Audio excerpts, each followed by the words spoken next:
Here's something I see every single week in the clinic. A guy walks in, he's built something real, a good career, a nice company, good relationships, and he's been high functioning for 20 years. But now, somewhere in his early to mid 40s, he's hitting a wall. He's sleeping, he's exercising, he's trying, but it's not working. And this is exactly the issue, because now he starts to push through. He tries harder, he drinks more coffee, he wakes up earlier. He tries to be more disciplined, to really push through. And exactly that, the pushing through is exactly why he's not getting better. Because now he's actually just stressing himself out even more. And so today I'm going to explain why. And I promise you, by the end of this video, you're going to understand why he's crashing and how you can avoid it yourself. If you don't know me, my name is Raphael Al-Najaar. I'm a medical doctor, and I help busy entrepreneurs, business owners who are successful financially and otherwise in their lives push through and become the best versions of themselves physically and mentally, so they can be the best version of themselves and take themselves to the highest genetic potential they have. Now, let me tell you about this specific type of man that I work with. He could be 42. He runs a company with 50, 60 employees. Maybe he runs a SaaS company, 10, 15 employees, and they're very successful. His whole career, he's been that guy. High standards, high output. And he's always been the one who figures everything out. That was his superpower.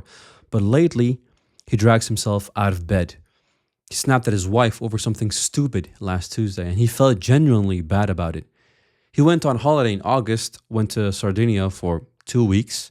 He came back, and after coming back, he actually felt worse than before he left. He cannot figure out why. He's not depressed. His life is objectively good. He's making more money than he's ever done. His kids are happy. They're healthy. He just feels blunted, like someone turned the brightness down. And this is exactly the issue, because then he went to his GP, who ran his blood, and everything came back normal. And so one of my first points I want to make is, if you get your blood work done and something comes back normal, it doesn't equal optimal. Because your labs can be perfectly in range, but it could also mean that you're in the low part of the range. And so what does that mean? That means maybe you're leaving 60% of your potential on the table every single day. Because the issue with being in range is that it only tells you if you're sick, maybe. It doesn't tell you if you are at your highest capacity that you could be genetically.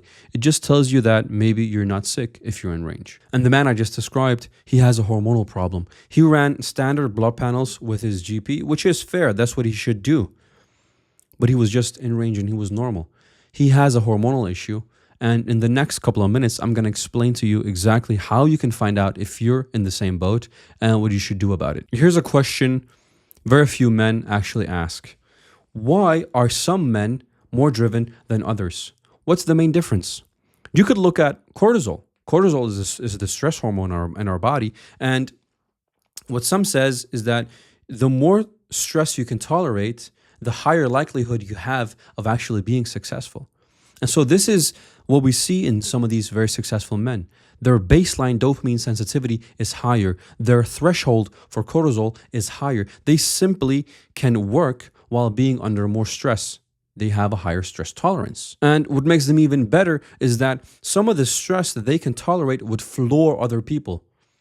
And the crazy thing is, some of these men, they actually enjoy being this stressed. They enjoy being pushed to their maximum, pushed to their limits, having that deadline set. That's how they work. But this is also what actually makes them and their hormonal issues even worse in the long end. Because this exact stress tolerance is what made it possible for them to be successful in the first place anyways. But I want you to really understand this, because this is the mechanism that makes it worse for them. So we have let me show you here. We have the HPA axis, which controls cortisol production. And then we have the HPG axis, which controls or increases testosterone production.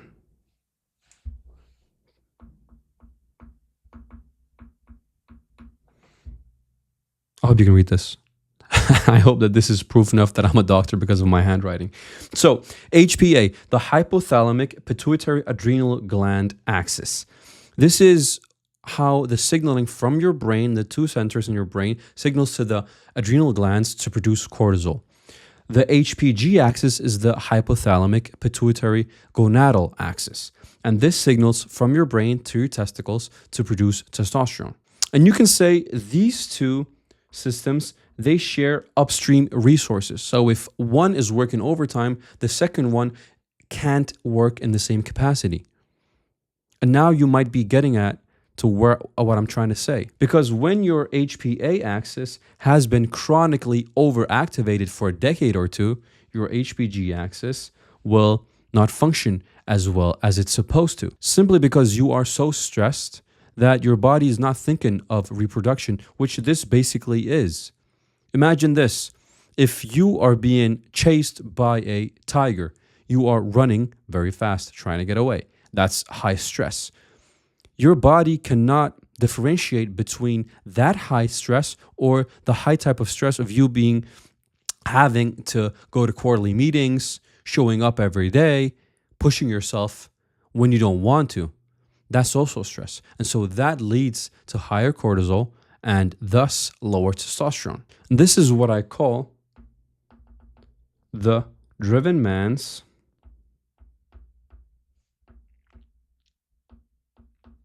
paradox. Because you are essentially telling your body to keep cortisol high. And when you do that, you're forcing it to keep testosterone low. And so you're going to slowly decrease your testosterone. And you're not going to feel it in the beginning because you'll start maybe early 30s, mid 30s. And then by 42, 44, 46, you've dropped maybe a point every single year. And so by 46, 45, 10 years later, you really feel that difference. You didn't feel it going down, but now you're just slouching, you have low energy, you have low motivation. Maybe your libido is even not as good as it's used to. And that's actually the issue. This has gone down like a dimmer switch, not like a on-off switch that you can just turn on whenever you want. And so take this analogy. I like cars, right? If someone told you that your car was running at 60% capacity, would you just floor it? Or would you try to maintain it and figure out what the issue is? So that's exactly what most successful men do. They feel stressed. They feel like they have low energy. And the way for them to get through that was by using mere willpower, by demanding more of themselves. And then that got them into this bad loop. Because I want to make sure that you understand this, that you can't outwork bad, that's a, there we go, bad biochemistry. It's simply impossible to work against your body in that way. And so let me show you something. This is what I call the doom loop. Because now we have the cortisol, testosterone,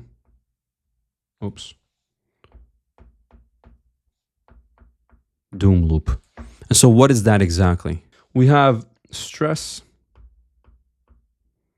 in the beginning, which then leads to high cortisol, which then leads to low testosterone, and low testosterone leads to more fatigue. And I think you're getting where I'm going with this, because more fatigue then leads to increased stress. And so increased stress leads to more cortisol, lower testosterone, more fatigue. And this is the doom loop that most successful entrepreneurs get into when they try to just push themselves to better testosterone levels. Because here's the cruel irony. The harder you push with this, the worse it actually gets. It really gets worse. When you try to increase your stress or try to push through the stress, you will get lower testosterone. The lower testosterone will give you less capacity to then deal with that stress, and you're going to increase stress by increasing more cortisol. So this is the doom loop, and it's in finance we have compound interest, right? This is reverse compound, because this reverse compounds your testosterone levels. There we go. Reverse compound. Because small deficits every single year, 1% here, 2% there, 1% next year, over a long enough time horizon, you've lost 50% of your max capacity. And so when a guy walks into the clinic at 44, he didn't just go to 0T from one day to another. He went there very slowly, and that makes it even harder for him to actually understand what was the main issue and why has it happened to him. And then even worse, what should he do about it? Because a lot of bad advice is actually out there. So let me tell you some of the warning signs you should look for if you want to understand this. And so the 5 warning signs that is hormonal and it's not just stress. The first one is actually very important, because you might think that sleeping more is good, but not always. The first warning sign is that your sleep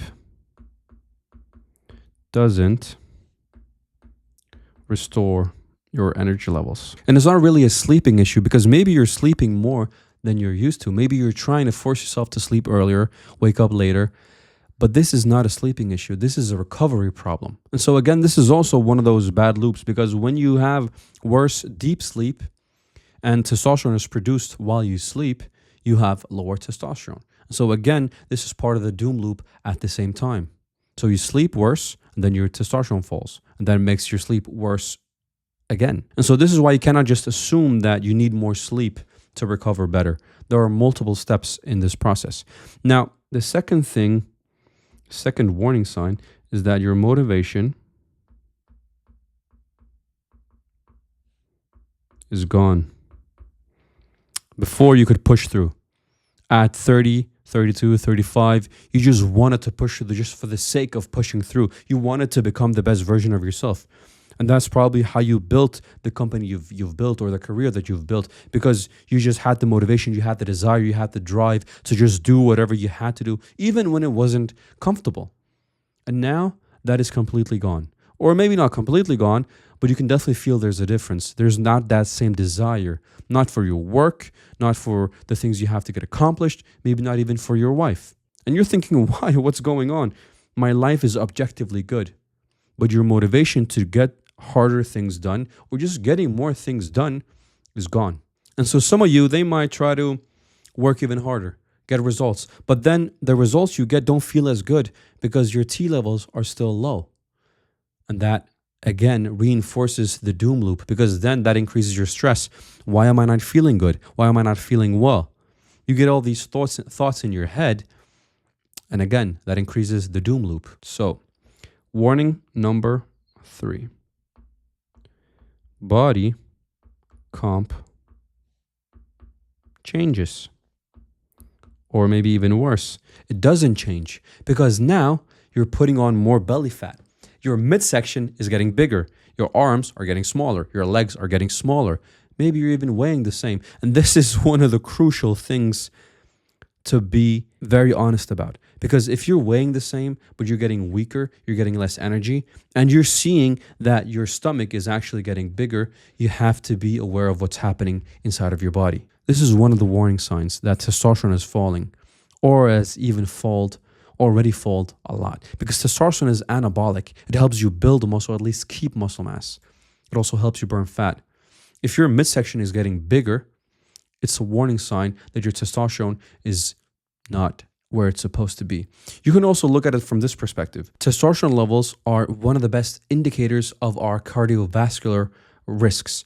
So if you have risks of getting diabetes because you're eating the wrong foods, you're not exercising properly, your SHBG levels that you can measure in the blood will fall. And that will mean that your testosterone levels will fall at the same time, because your body will only produce what it needs to produce. And so if your SHBG levels fall due to less insulin sensitivity, your testosterone levels will fall at the same time. But this is what what men shouldn't accept.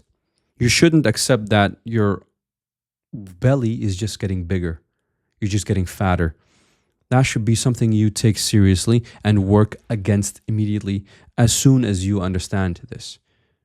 Because if you don't, then you have all the risks of the cardiometabolic risks, right? The heart disease, the diabetes, liver disease, all these chronic lifestyle issues, those risks will just increase. And not only that, maybe, now we get to number 4, you have a shorter fuse. Before, you were a rock, right? Maybe your wife saw you as the rock that you could always go to whenever she had emotional issues. You were just steady, you were stoic. Now, you blow your fuse very fast. Maybe you're impatient with your team. Maybe you're impatient with your kids. Low testosterone is not only physical, it's also mental. This goes back to the drive, to the motivation. You're maybe not as motivated. And that is not, it's not an issue to other people necessarily. I think it is. But what other people might see is that shorter fuse, that emotional instability, basically. And then when that ability goes away, something that you did autonomously, something you did automatically, that goes away as well. And then you have to push through. And then we go back to the doom loop of you being more stressed because now you have to push through something that was just happening automatically. You were a rock. You were stoic. You didn't let anything phase you, but now you're doing. And so now, let's talk about number 5 because this is the big one.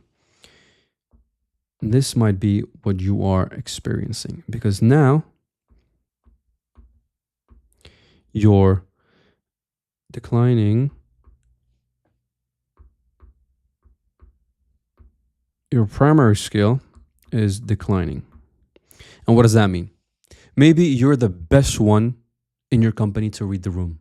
Maybe you're a master negotiator. Maybe you are so creative that everyone asks you for ideas. That skill, that specific skill that got you to where you are, or at least started you, is going down.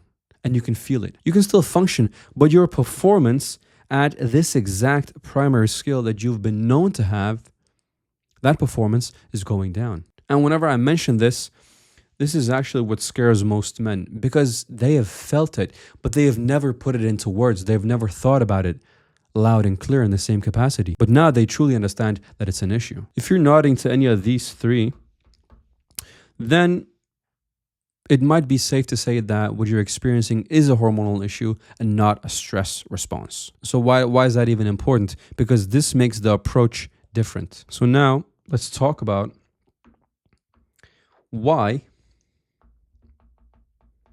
classic advice can make it worse. Because this can really happen. You can get classic advice from people who are well-meaning, and you might understand that now, okay, you have 2 or 3 of these signs that we just talked about, and so then some people will give you advice. This will only make it worse. And so there's something I need you to understand. Resting is good, it can be good. Meditation can be good. Going on holidays can be good. But it doesn't solve the underlying issue. You're treating a symptom here. And this is one of the things that I like to focus on is actually looking at the underlying issue and not just treating symptoms. When you have a headache, you take a painkiller, you're treating the symptom. You're not understanding why you even have pain, right? Is it because you broke a leg? I mean, if you're taking painkillers, it's not going to solve the issue. Then you have to fix that. And it's obviously, it's a crazy example, but it's just a way for me to underline how important it is to look at the underlying issue and not only the symptoms. When you lay down, when you try to rest more, when you try to meditate, when you go on vacations, you are treating the system. You're treating the symptom and not the system. And that's exactly what you want to do instead. Because you can have burnout and you can have a hormonal crash. Oops. These two are treated completely different. Burnout is psychological, right? It's an emotional thing. You can be emotionally exhausted. You can be maybe feeling, less of yourself. You're feeling like your work even stopped meaning anything. It's more existential than it's a physiological thing. The hormonal crash is a pure physiological state.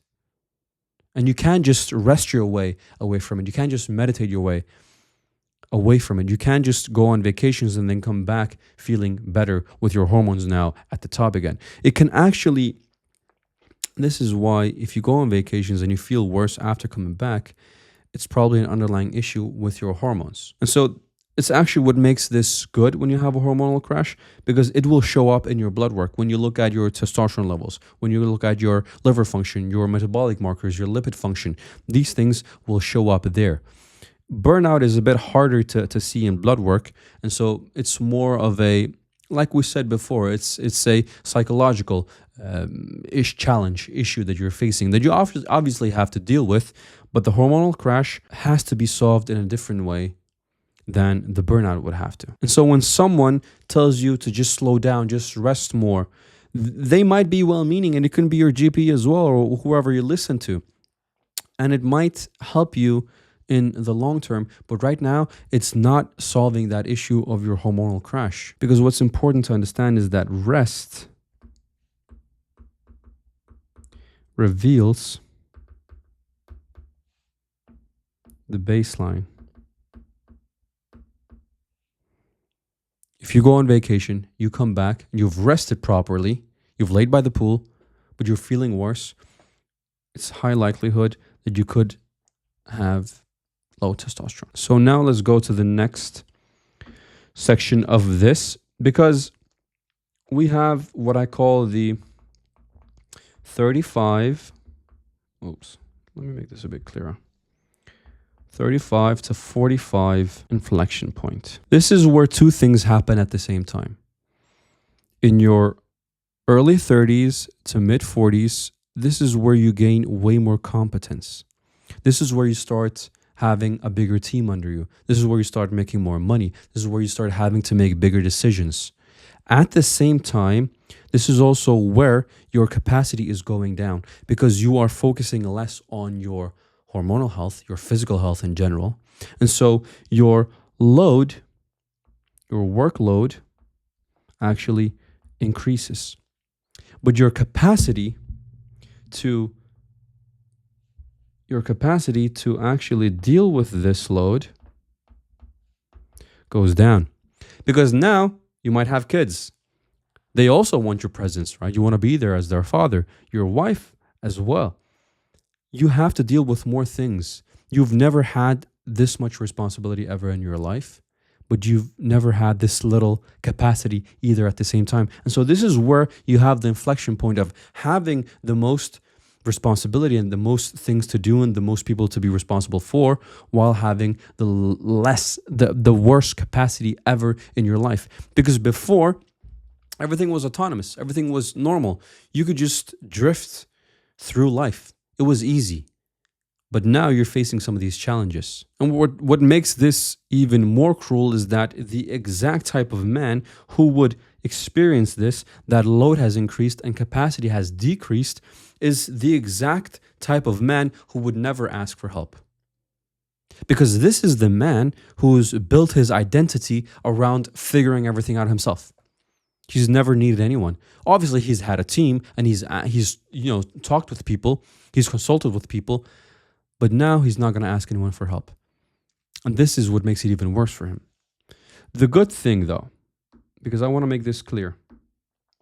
I can't even do that. What's going on? There we go. The good thing, though, that this is fixable.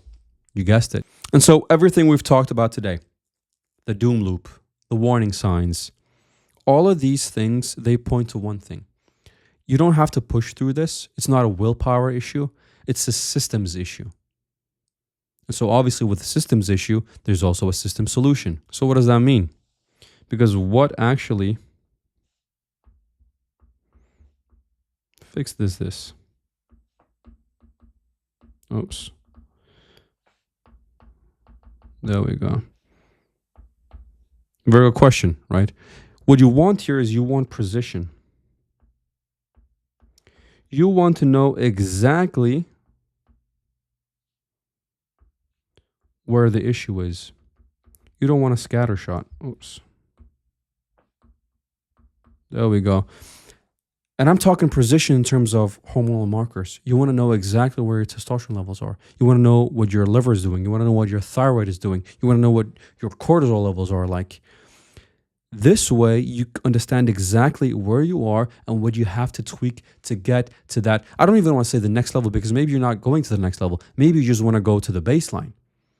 But understanding exactly where you are and exactly where you have to be and what you have to fix, that is the first thing you have to do to make this fixable. And so the men that I work with who goes from 60% to 100% the fastest are the ones who have the data. And this is so important. They have the right data about themselves, about their bodies. Because you would never run your business without having the data. Why would you run your health without having the proper data?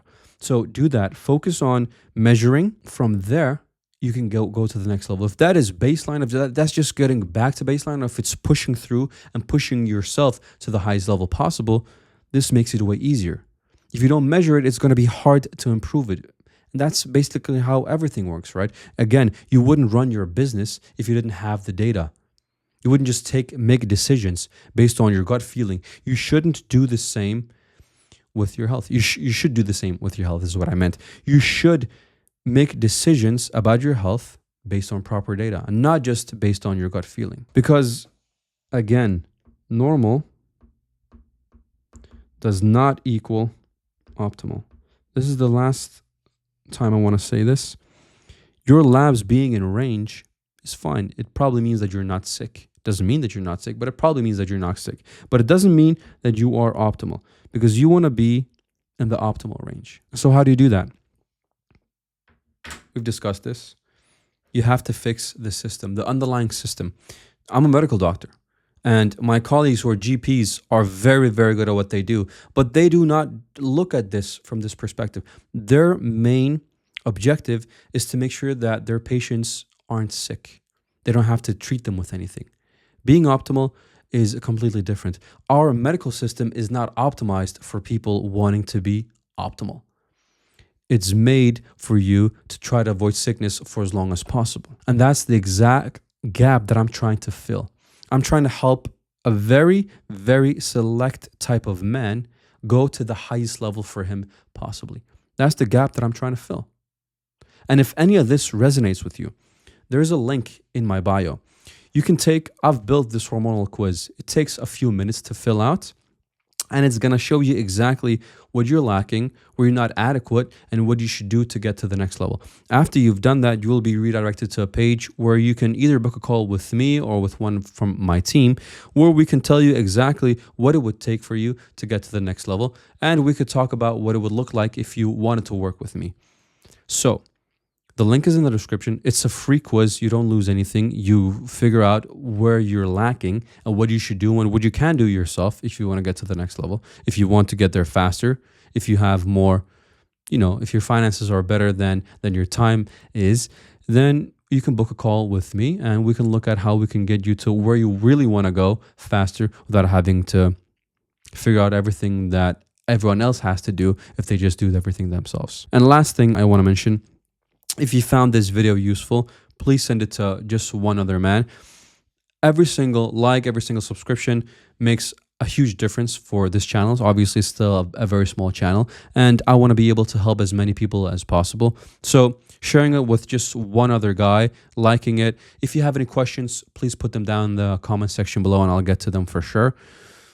And that was it for today. I'll see you in the next one.